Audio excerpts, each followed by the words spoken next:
Assalamualaikum warahmatullahi wabarakatuh. Pada kesempatan kali ini, kami dari kelompok 1 akan mempresentasikan tentang klasifikasi gulma pada tanaman jagung.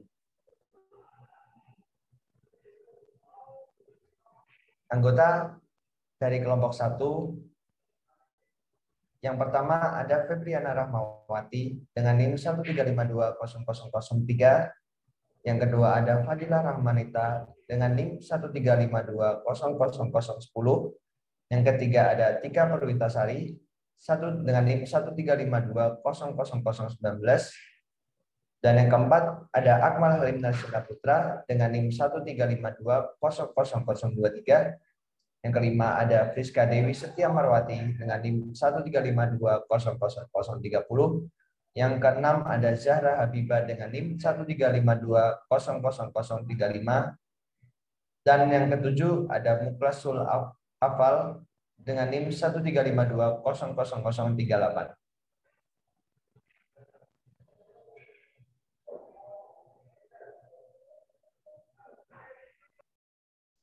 Baik, untuk presenter pertama yaitu saya Fadila Rahmanita.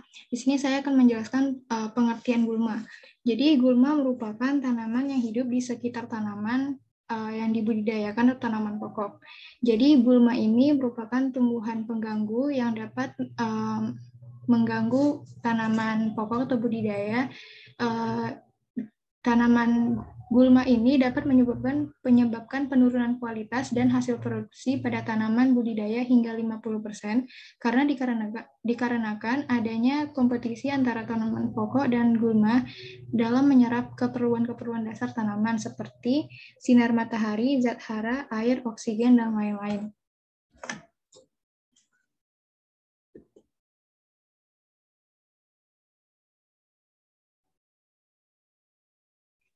Untuk klasifikasi gulma dapat diklasifikasikan berdasarkan daur hidupnya atau sejarah hidupnya, yaitu terbagi menjadi gulma tahunan atau anual, yaitu gulma yang umurnya kurang dari 1 tahun dengan perbanyakan secara generatif dan produksi biji melimpah untuk mempertahankan generasinya.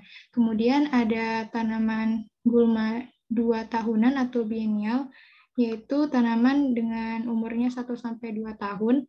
Kemudian tahun pertama membentuk organ vegetatif, dan tahun kedua menghasilkan biji atau generatif. Kemudian ada gulma menahun atau perennial, yaitu umurnya lebih dari 2 tahun, berkembang biak secara vegetatif atau generatif. Organ vegetatif bersifat dominasi apikal atau cenderung tumbuh pada ujungnya.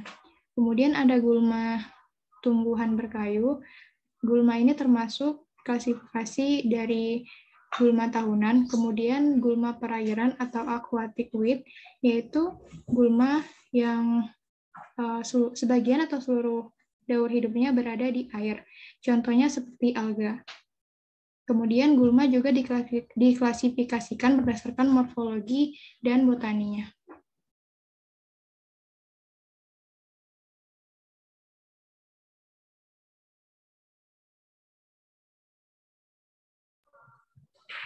Klasifikasi gulma berdasarkan morfologi dan botani.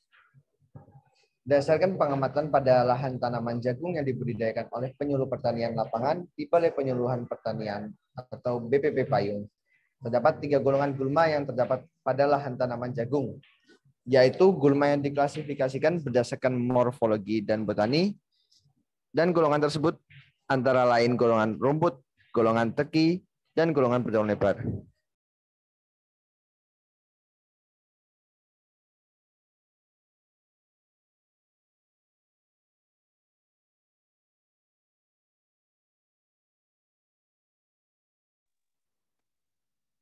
Selanjutnya ada gulma rumput.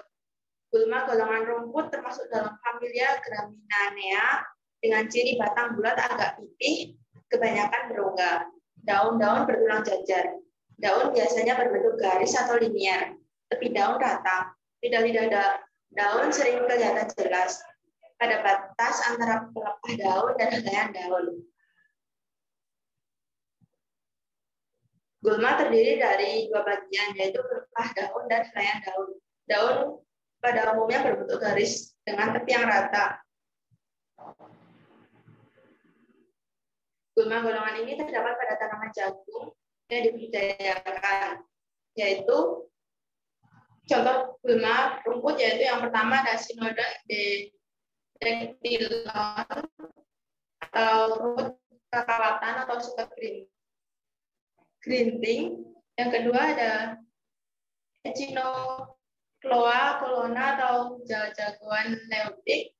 Yang ketiga ada Imparata cylindrica atau rumput alang-alang.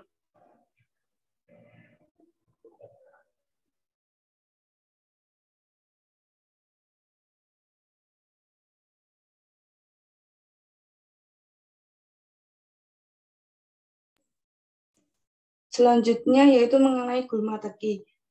Gulma golongan teki termasuk dalam familia Cyperus atau berbatang segitiga, kadang-kadang juga bulat dan tidak berongga. Daun tersusun dalam 3 deretan dan tidak memiliki lidah daun atau ligula. Ibu tangkai karangan bunga tidak berbuku dan memiliki bunga bulir atau spika. Biasanya dilindungi oleh suatu daun pelindung. Gulma golongan ini terdapat pada tanaman jagung yang dibudidayakan, yaitu gulma jenis Cyperus rotundus atau teki.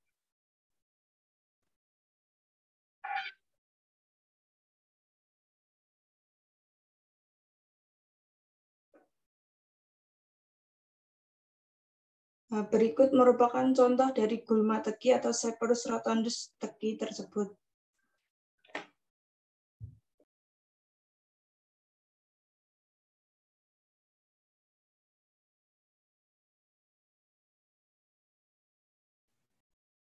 Selanjutnya yaitu gulma berdaun lebar.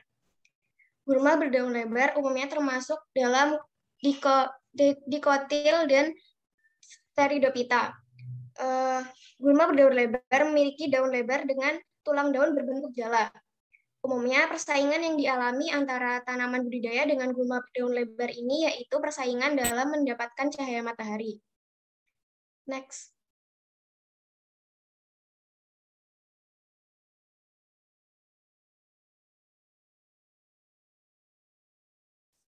Nah, contoh gulma berdaun lebar yang terdapat pada tanaman jagung yang dibudidayakan yaitu Amaranthus spinos atau bayam berduri, kemudian ada Ageratum conizoides atau baban dotat, dan Physalis longifolia atau ciplukan.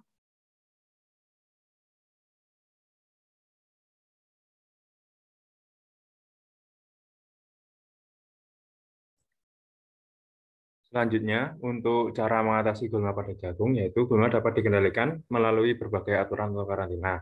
Secara biologi dapat menggunakan organisme hidup dan secara fisik dengan membakar dan menggenangi tanaman jagung. Atau bisa melalui budidaya dengan pergiliran tanaman, peningkatan daya saing, dan penggunaan mulsa. Secara mekanis, gulma dapat diatasi dengan cara mencabut, membabat, menginjak, menyiang dengan tangan, dan mengolah tanah dengan alat mekanis bermesin dan non-mesin, atau bisa menggunakan cara secara kimiawi dengan menggunakan herbisida. Next.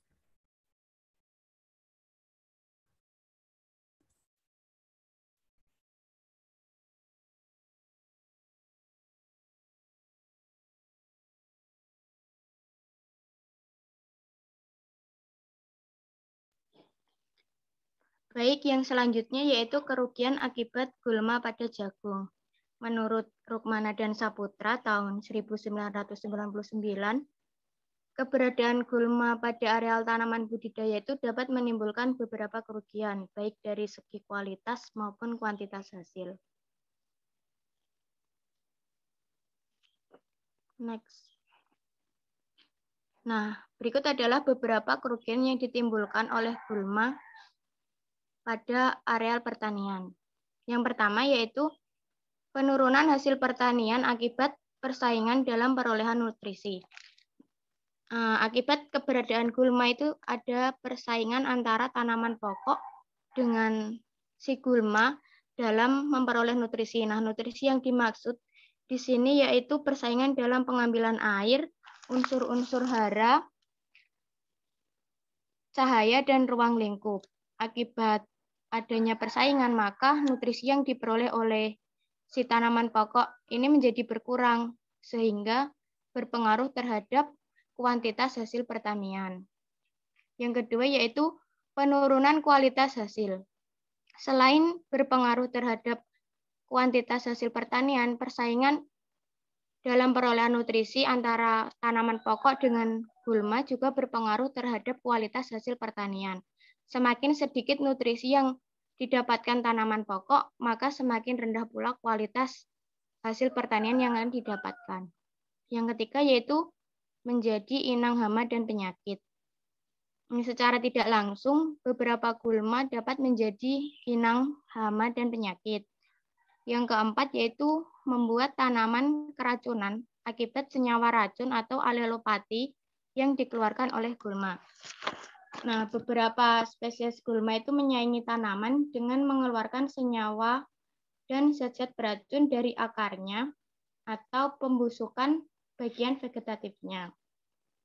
Bagi gulma yang mengeluarkan alelopat itu mempunyai daya saing yang lebih tinggi sehingga pertumbuhan tanaman pokok lebih terhambat. Contoh gulma yang mengeluarkan alelopat yaitu alang-alang, gerinting, dan teki.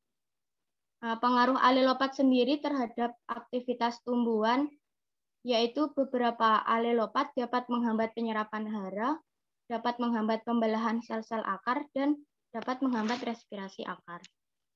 Yang kelima yaitu menyulitkan pekerjaan di lapangan dan dalam pengelolaan hasil. Biasanya gulma itu tumbuh secara cepat dan memenuhi ruang yang ada di lahan pertanian, sehingga hal ini dapat menyulitkan petani dalam melakukan pengelolaan tanaman pokok. Yang ketujuh yaitu bisa merusak dan menghambat penggunaan alat pertanian. Selanjutnya yaitu menghambat pergerakan air.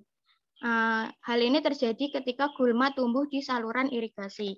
Maka gulma dapat menghambat laju air. Terima kasih.